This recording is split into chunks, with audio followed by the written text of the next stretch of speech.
Ngadiaga. Allez demander les citoyens de Ngadiaga. Il dormait là-bas, il travaillait là-bas. Qu'est-ce qu'il a fait?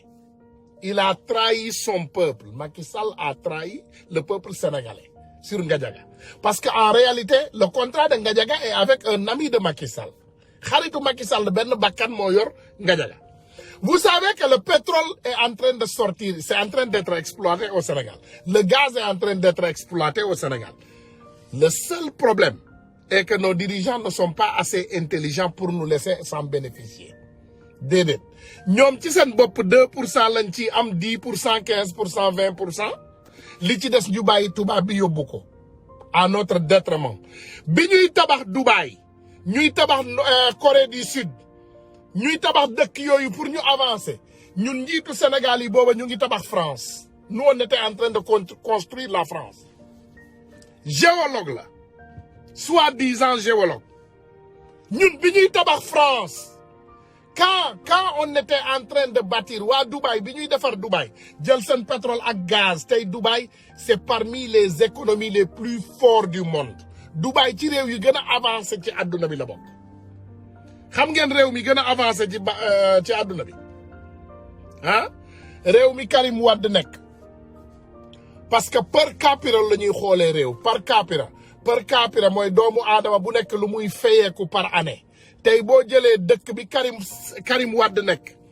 je pense que c'est Bahreïn maa ngi fàttaliku day génn sama bopp mais dinaa ko trouver toujours tuuti par capita c'est $99,000. Xam ngeen luy par capita au Sénégal xam ngeen luy salaire moyen au Sénégal salaire moyen maanaam tey boo jëlee salaire yëpp nga dajale ko c'est moins de 100,000 francs CFA. xoolal 99,000 Qatar exactement Qatar si économie yi gën a puissant ci àdduna bi la bokk. Qatar fait parmi les par capita PIB waaw PIB mais ñun tey boo jëlee salaire moyen u individu tey boo jëlee dëkk yu mel ni par capita boo jëlee dëkk yu mel ni Bahreïn wala nga jël dëkk yu mel ni Qatar. They have $90,000. 90,000. Xam nga loolu mooy lan loolu c'est presque 50 millions 60 millions de francs CFA. Boo comparé loolu ak Sénégal xam nga nit ñi ñaata la ñuy fayeeku Sénégal 75,000 francs CFA. 75,000 le salaire moyen 75 à 100,000 francs. Parce que Sénégal 250 personnes ñoo fay fayeeku 50 millions par personne ñi ci des yëpp 25,000 30,000 35,000 25 40 50 60 mbindaan yi 10,000 15,000 donc boo jëlee salaire moyen bi yëpp nga dajale ko ci Sénégal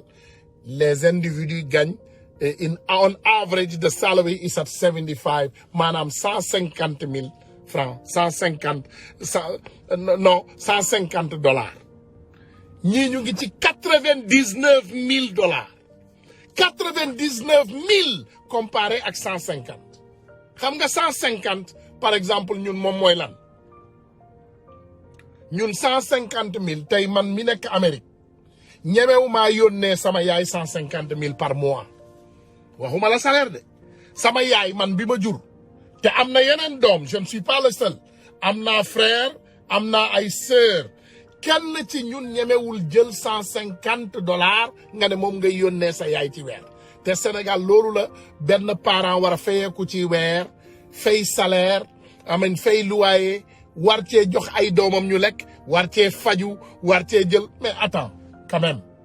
150,000 nit mënu cee fay déjà transportation bu doy ci weer c'est pas possible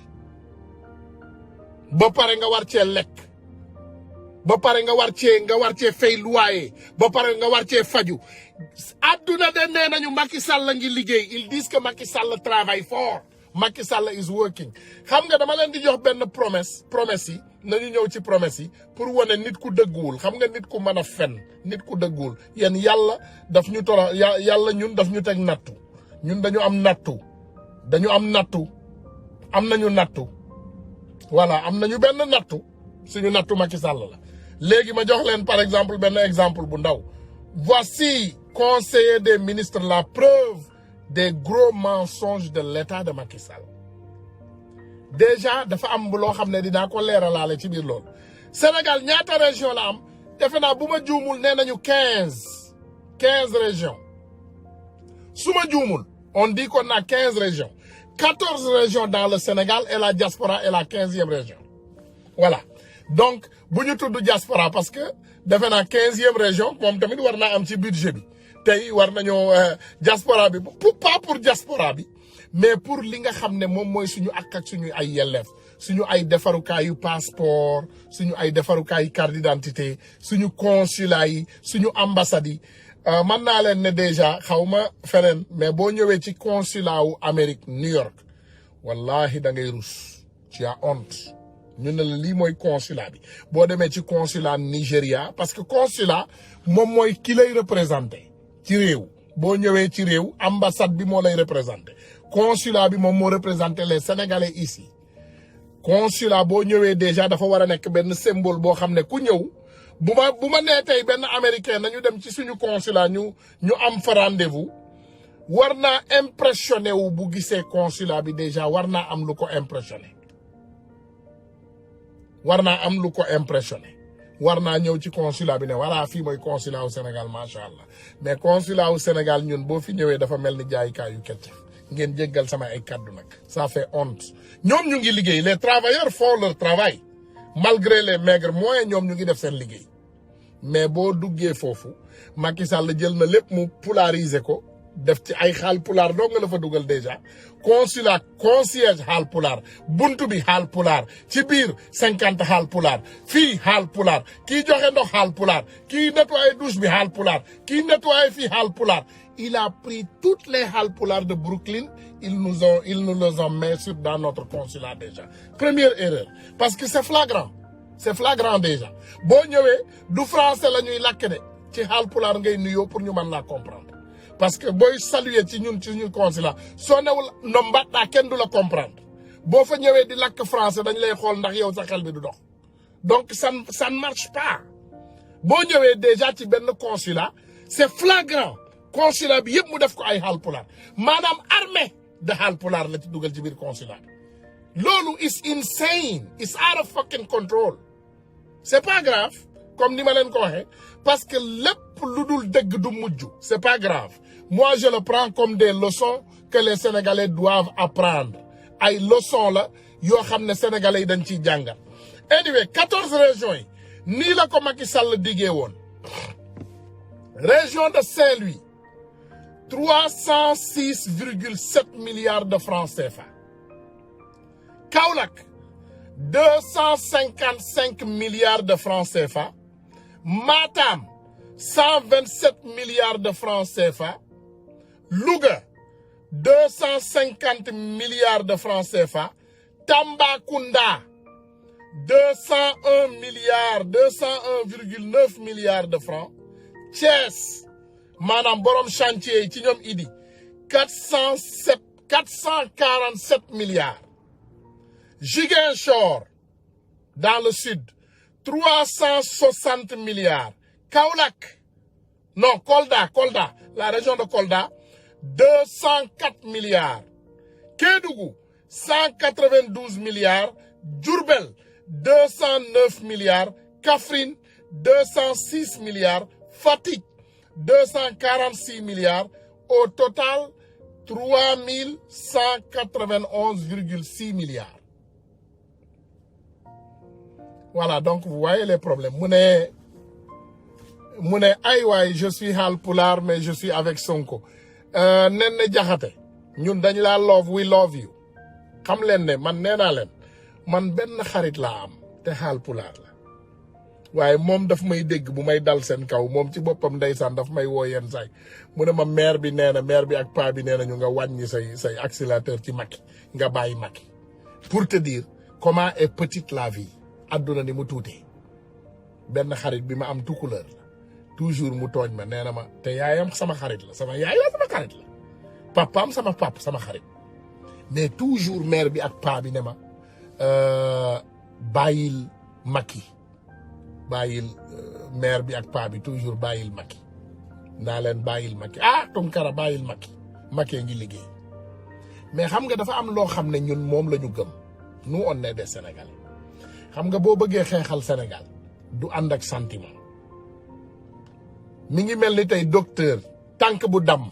docteur bokkoo defar tànk bu damm docteur bu ko bëggee defar munu fa nekk ak ay sentiment déjà daf lay pikiir d'accord pour rey nerf bi mais daf koy opérer jubbanti ko defar ko munul nekk ak ay bu ma mi ngi metti ça fait mal ça te fait mal it can work loolu bu amoon dentiste du mës a buddi bëñ bu nëb te bëñ bu nëb buñ ko bàyyee sa biir gémmiñ day nëbal yeneen bëñ yépp donc notre problème ñun c'est que Macky Sall mënul doxal réew Macky nañ ko jël dimbali ko ngir yàlla yóbbu ko jox ko géttu nag parce que xam nga vie àdduna la vie commence à la base Macky du ko bon ngeen jéggal ma mënuloo jóge ci jaaykatu gerte ak gardien te demuloo wuti beneen expérience de vie Macky amul benn expérience de vie normale bu mu dem wuti ci ay tappale la doon dox dégg ngeen Alioune Sall dégg ngeen ko Macky ci ay tappale la doon dox Macky doxul woon ci lu normal donc au Sénégal on a un problème lii du tuutal doomu aadama il faut ngeen xam ne du tuutal doomu aadama ndax président Sonko mi ñuy wax nii tey papa ji jàngalekat la woon maître yaayam xaw ma lu muy liggéey peut-être dame de foyer la n'est-ce pas mais pourtant am na luñ ko jox lu am importance muy lan muy éducation dañ koy yar ci yarin bu baax papu Macky boobu dégg naa moom mi ngi toj ay kaasam moom amul woon jotu Macky moom dégg naa da daan déconné maire bi moo daan dem lijjanti dépense côte yi indi dépense ci biir kër gi defar kër gi yépp ba mu baax joxar papam mu lekk defal jox yaay ji moo doon defar lépp ndeysaan da jox toggal papa ji jox ko lépp mu lekk mais papa ji moom il était dans d'autres mondes moo tax tey voilà ce que ça nous a donné on a élu un délinquant à la tête de notre république sénégalais yi nee nañu bu kenn wax de Ottawa que personne ne parle mais vous vous foutez de nous mais on va parler mes frères et sœurs on va parler nous on n'a pas élu un roi déedéet nous on a élu un président de la république te bu ñu jëlee président de la république ñu jox ko réew dafa war a doxal ci intérêt doomu réew mi warul doxal dans des intérêts personnels te Macky Sall tout ce qu'il fait pour le Sénégal c'est personnel Macky Sall li muy def yëpp c'est personnel li muy doxal Sénégal yëpp c'est personnel mais loolu dëkk mënu cee avancer mes frères et sœurs dëkk kenn mënu koo doxal ci ay fen dëkk mënta marché ci ay mensonges déedéet dëkk dinaa leen jox benn exemple te lii exemple la bu important sama benn xarit suñu xarit internet yi au Ghana un homme d'État ñëw fekk ay tubaab di tabax tubaab yi jël tali bi yëpp di ci def seeni ay nonsense pour te dire réew yooyu li tax ñoom ñu avancé mooy ils ne sont pas des complexés xool leen kilifa ghanéen bi anglais lay lakk mais fekk na tubaab yi seen chantier ñoom ñëpp mu jàpp leen yóbbu leen prison. Attendez. Look at this. This property should be arrested immediately. mu ne borom All those working here must be arrested immediately. Look at this. mu ne nañu jàpp defarkatu propriété bi def borom kër gi mu ne nañ ko jàpp ñu yóbbu ko prison immédiatement yàq ngeen route publique la route publique yàq ngeen les Ghanéens voilà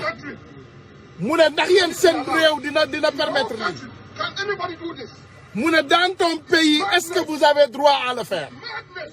mu ne yéen da ngeen réew da ngeen dof Property is not bigger than this country. mu ne yow sa kër gi gënul suñu réew mu ne nañu jàpp ñëpp ñu yóbbu leen prison tubaab yi attraper tout le monde et amener les en prison In his hands. voilà Can't do this and won't do this. mu ne waru leen def lii ci seen réew te doo leen ko def ci réewu jàmbur And we sit in this country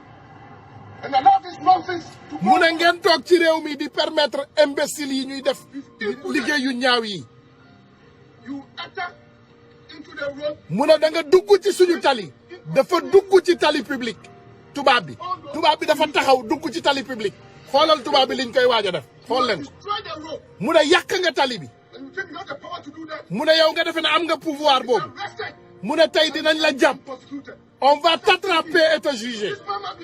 voilà mu ne jàpp leen ko arrêté la xoolal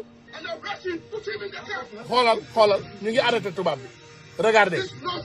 on va l'arrêter mu ne duñu permettre li suñu dëkk c'est pas permis chez nous voilà c'est pas permis voilà la route publique voilà mu ne ndax sa kër gu torox gi mu ne lii ndax mën nga ko def ci sa réew voilà mu ne national sécurité nationale nañu arrêté construction bi nañu arrêté mu ne jàpp leen ñëpp il faut les arrêter arrête tout le monde gis nga voilà mu ne arrêté tout le monde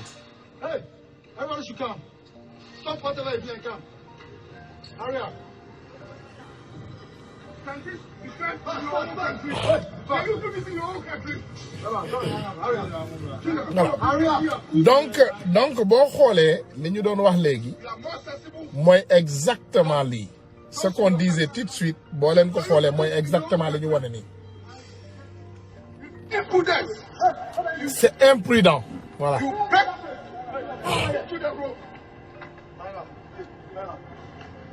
voilà mu ne arrêter tout le monde nañu arrêter ñëpp arrêter tout le monde imaginez dans un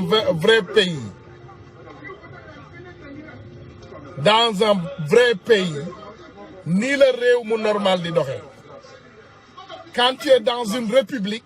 ça appartient à tout le monde te loi bi aussi loi bi ci ñëpp lañ ko war a doxal la loi personne n'est sur la loi no one is above the law ñun tey Sénégal kumba am ndey kumba amul ndey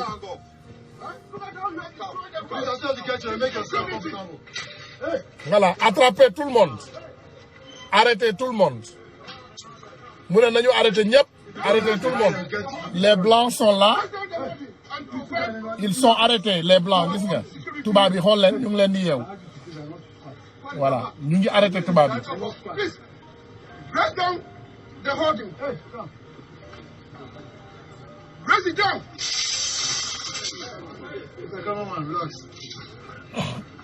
Because of this property, you destroy public road. Please, I'm trying to get you. mu ne à cause de cette propriété voilà. You think this property is more important than the interest of the 30 million people of this country? And can you do it? Don't mind this area. Don't mind this area. We don't have time for you. Hurry up. Voilà. Donc, mes frères et sœurs,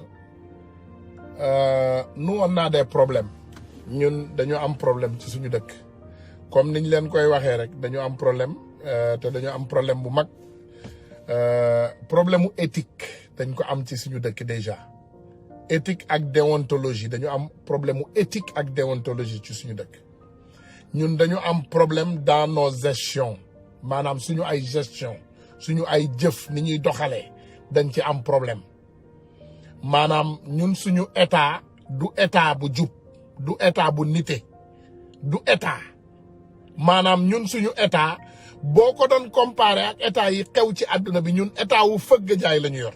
maanaam ñun état wu vaurien la ñu yor ci suñu dëkk on a des vauriens devant nous lenn rek a ma neex te toujours loolu dama koy bàyyi xel mooy waaju bees ji ñëw kenn ki moom nee na ci nouvel ordre mondial lay dox suñu état moom xamatul sax fi muy teg tànkam moi je me demande parfois les choses qui sortent de sa bouche est-ce que moom xam na sax li ñu tekki est-ce que Macky Sall tey boo ko taajoon ne ko vraiment firil ma luy nouvel ordre mondial dina ko mën a firi dinañu ñëw ci waxtaan boobu fan yi ak Tanor ak suñu frères yi dinaa leen indi ñu waxtaan ci cas boobu nouvel ordre mondial je ne pense pas que Macky Sall ku ko laajoon xaaju guddi est-ce que xam na luy nouvel ordre mondial xamu ko he doesn't understand it Macky Sall xamul luy nouvel ordre mondial wala bu ko xamee respecté wul Sénégalais mes frères et sœurs comme ni ma leen ko doon waxee you du manqué respect Youssou Ndour manqué wuñu la respect waaye fexeel ba bul génneewaat musique bu bees ne au secours déedéet li ñu bëgg nga def mooy nga fay sa ay impôt te nga bàyyi nelawal xelu sénégalais yi yow nekkatoo exemple Sénégal tu n'es plus un exemple nekkatuloo exemple kenn ñeewatu la monsieur Yu amoon na nag temps sénégalais yi dañ la ñeewoon parce que ñu ngi ne kii da ndeysaan ci juddu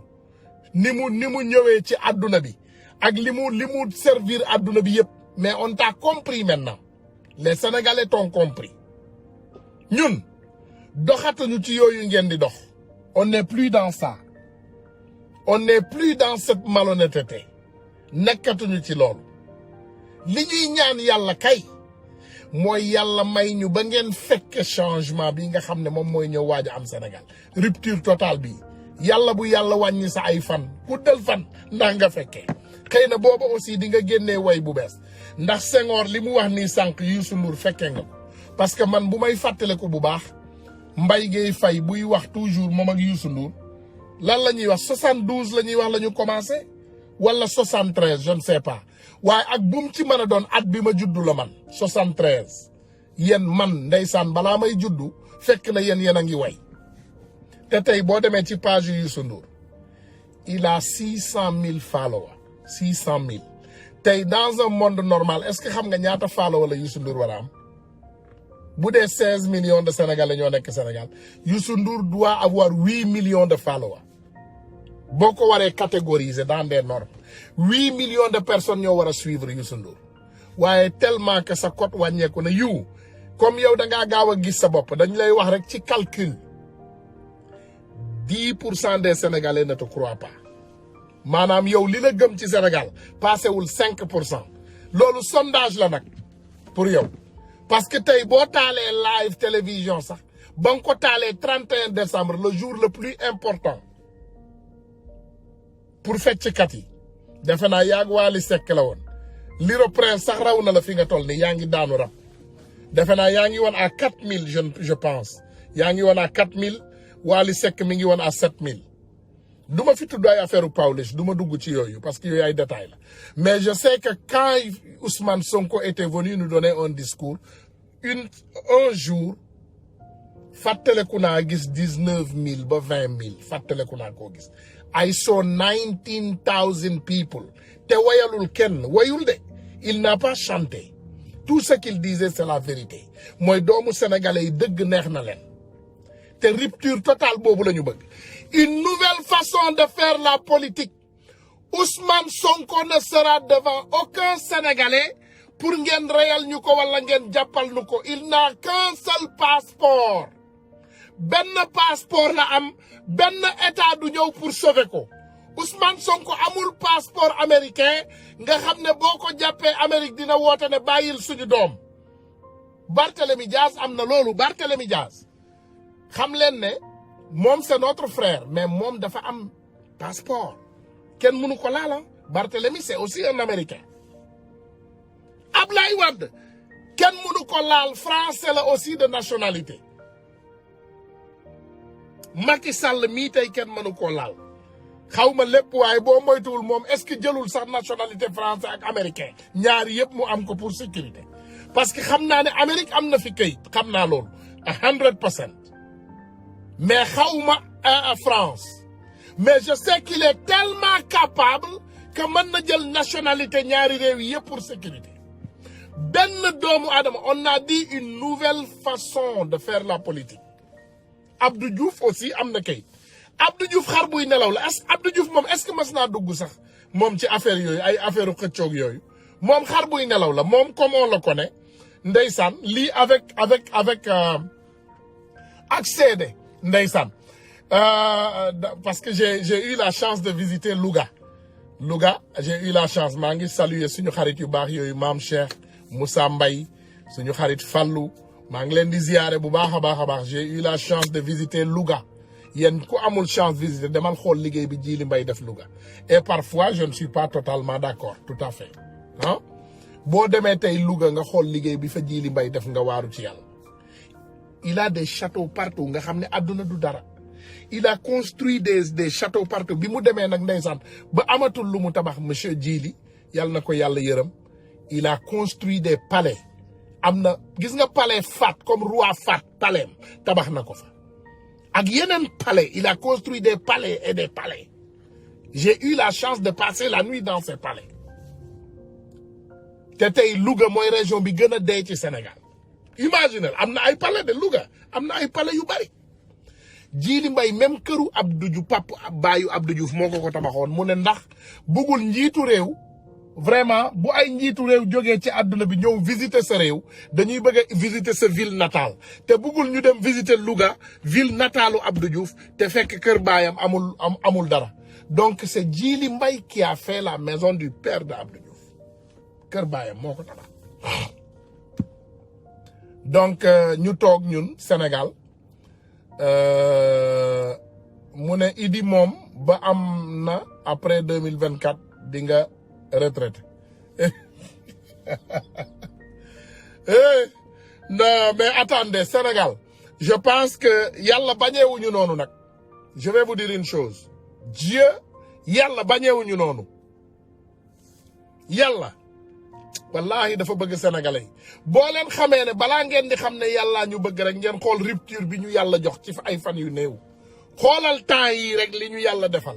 yàlla jël Idrissa Seck weer ko yàlla jël Malick Gakou Boubou Golo weer ko yàlla jël dof menteur tous ces imbéciles de politiciens weer leen tegal ñu leen ci biti. Voilà voilà voilà Ibnou Sow exactement c'est ça notre problème. Vous voyez notre plus grand problème c'est le président le plus nul de l'histoire du Sénégal qui conseille le président le plus con de l'histoire du Sénégal. Donc on a deux problèmes dañu gis benn dof mu ne non attendez man dofuma xaaral ma dem ci dof bële mu conseiller ma comme ça ma gën a ràngate. Loolu moo ñu dal ci Macky Sall. Macky Sall pour lui il est au moment de Senghor et Abdou Diouf day jël nguur gi forcer nit ñi dóor leen li Senghor defoon arroser nit ñi centenaire tuer j'avais 60 morts j'ai appris ou plus ci benn manifestation sénégalaise Senghor dafa rey ay 60aine de personnes ci benn manifestation Senghor rey ay nit yu dul jeex pare jël nguur gi jox ko Abdou Diouf doxal léegi Macky Sall bi mu ñëwee dafa demul ci Ablaye Wade de mooy baayam déedéet dafa dem ci Abdou Diouf naka laa mën a def ba jàpp nguur gi ba dëgër ba def fi benn 20 ans parce que plan am nee na Sénégal émergent 2035 la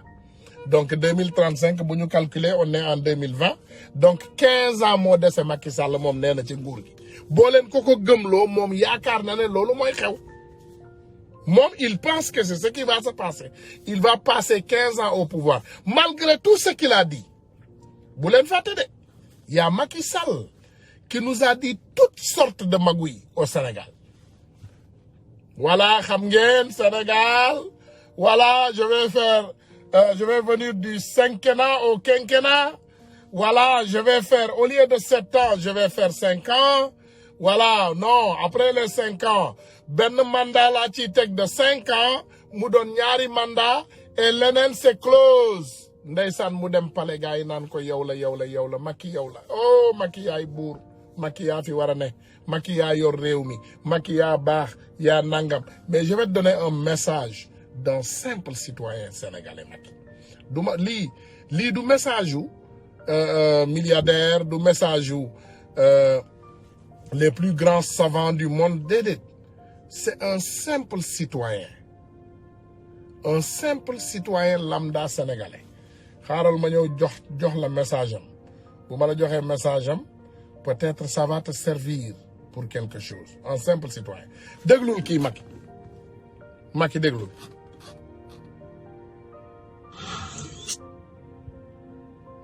Macky il faut écouter.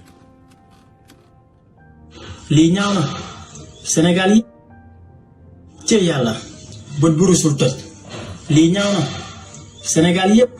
am Macky jàppal Macky bàyyil Macky nga defe ne yaa rey gaynde gi nit ñi di la jey rek ñu naan la dafa gëm boppam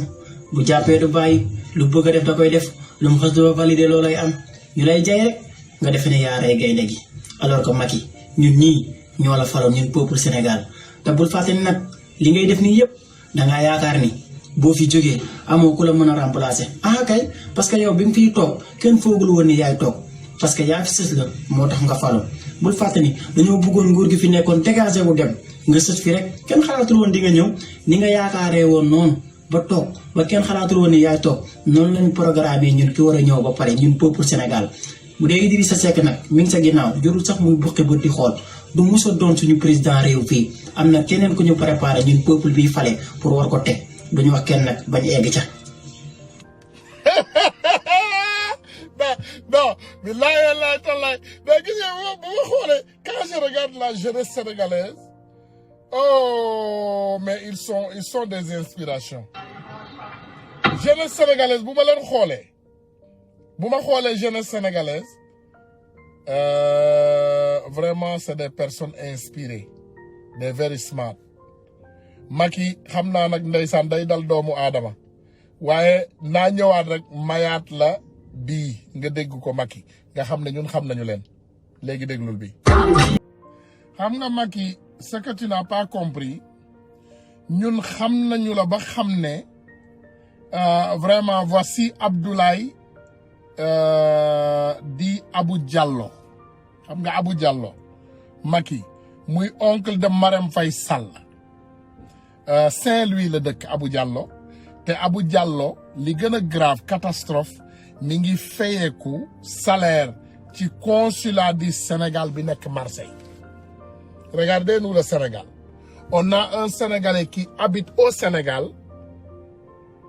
demul Marseille liggéeyi nekkul Marseille nekkul ci consulat Sénégal la toog di fayeeku salaire ci consulat Marseille.